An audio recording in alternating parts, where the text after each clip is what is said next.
আচ্ছা বলুন যে মেয়েদের কাছে এমন কি দুটো আছে তার নাম নাকি ছেলেরা হেলমেট বলে ডাকে, সেটা ছেলেরা বারবার দেখে তার কাছে আসে? বারবার দেখে তার কাছে আসে। মেয়েদের সবকিছুই তো ওই দেখে তো ছেলেরা। ভালো ভালো পের আলো না পাইলে স্যার তো আড়ারবো না, অন্ধকারে কুষ্টা খেয়ে পড়বো, বুঝেন নাই? আচ্ছা ওই হেলমেটটা কি মেয়েদের দুটো হেলমেট, এই হেলমেটের নামটা কি? হেলমেট না তো ভাই। হেলমেট হচ্ছে বাইকে চালানোর সময় যে মাথায় যেটা ওটা তো পরে একটা ওইটা থাকে, হেলমেট। আমরা এই একটা হেলমেট ব্যবহার করি। কেন দুজন যদি উঠে তাহলে দুজনের মাথায় থাকে। না কিন্তু আসবে একজন, মেয়েদের কাছে থাকবে একজন, কিন্তু হেলমেট দুটো মেয়েদের।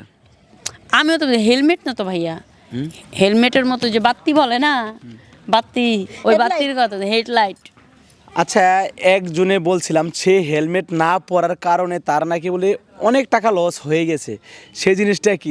আজ পর্যন্ত 20 বছর যাবৎ সে হেলমেটের ভোগান্তি এখনো মামলায় ভুগতাছে। এইটা এটা সে ওই যে একটা দিন হেলমেট না ব্যবহার করে সে 20 বছর যাবৎ পর্যন্ত ভুগতাছে। বুকটা তো বুকবেই তো। কারণ ওইখান সে থেকে- প্রথমবার যাবার সময় ভুল করছে। হেলমেটটা যদি নিত তাহলে এই ভোগান্তি হতো না। তার 20 বছর পর্যন্ত এখন দিতেই এখনো হচ্ছে। সে হ্যাঁ, সাথে আর সারা জীবন দিতে হবে, ওটা বইতেই হবে। আচ্ছা ওই হেলমেটটার নাম কি? হেলমেটের নাম বলবো? ওটা বলা যাবে না। বললে ঝামেলা আছে, দর্শক বুঝেন। এটা কিন্তু আপনারা নিতে পারতেন অবশ্যই। না আমরা এটা বলতে চাচ্ছি না, এটা ভিউয়ার্স যারা আছে ওনারা বুঝে আচ্ছা অবশ্যই একটা মেয়েরা